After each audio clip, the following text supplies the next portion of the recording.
Grace, mercy, and peace. I am Dr. Elliot, an Archbishop and Apostle in the Lord's Church, and I wanted to take a few moments to address a terminology that we don't find directly referenced in the Bible, but yet we find it alluded to or addressed under other circumstances. Amen.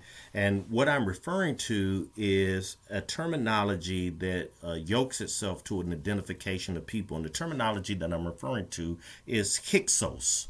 Who or what are the Hyksos? Well, here's something that some probably never really paid attention to, but when you go to Exodus chapter 1, verse 8, it says, "Now there arose a new king over Egypt, which knew not Joseph," or Yusuf in the Hebraic dialect.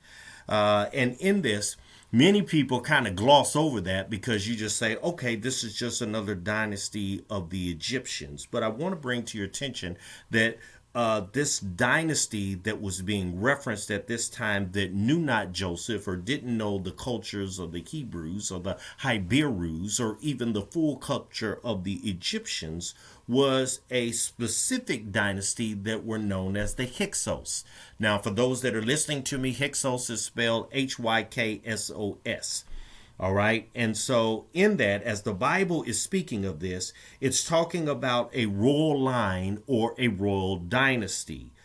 So let me also articulate to you, even though it says a new king rose over Egypt, it wasn't just speaking of one individual, but it was speaking of the dynasty or the royal line that they represented. Amen. So in that, when you began to exhaust and see what was going on as to why this dynasty was not familiar with Joseph or what he had done in the realm of the Egyptians, who were an evolution of the Hebrews, because for those that know, when you go back, you look to Mitzrayim, which was of the line or the seed of Noah. That means they were a type of Hebrew that formed the culture of Egypt.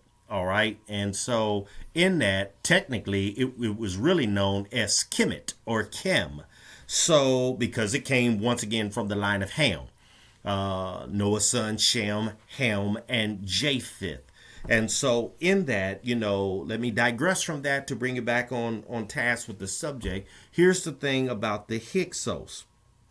The Hyksos were actually a people of mixed descent. Basically, they were a type of hybrid. They were half European, half Egyptian.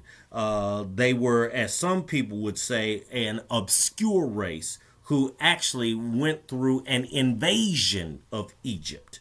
They formed the 15th and the 16th dynasty in the pharaonic lines of the Egyptian history, just for those who have inquiring minds.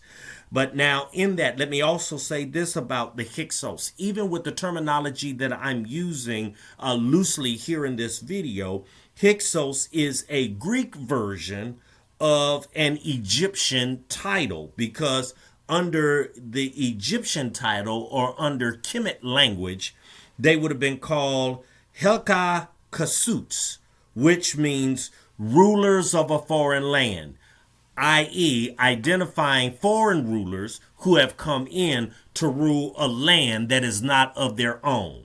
Due to invasion, due to taking over by force or by power, that's what also yokes itself to this particular identity, Helka Kasuts, which means Hyksos from the Greek, or what we would enunciate in our Western world culture. So in that, I just wanted to give a little bit of background on this, because once again, we don't find that a lot of individuals go in depth regarding the transition of what was going on at the beginning of Exodus after the death of Joseph, and for what came into existence as an Egyptian dynasty of pharaohs that caused the children of Israel to go into bondage, to even deem the Exodus being necessary. So I pray this bit of information that I've shared with you has blessed you and given you a little bit more insight regarding the people that are being spoken of in Exodus, but yet not being directly identified.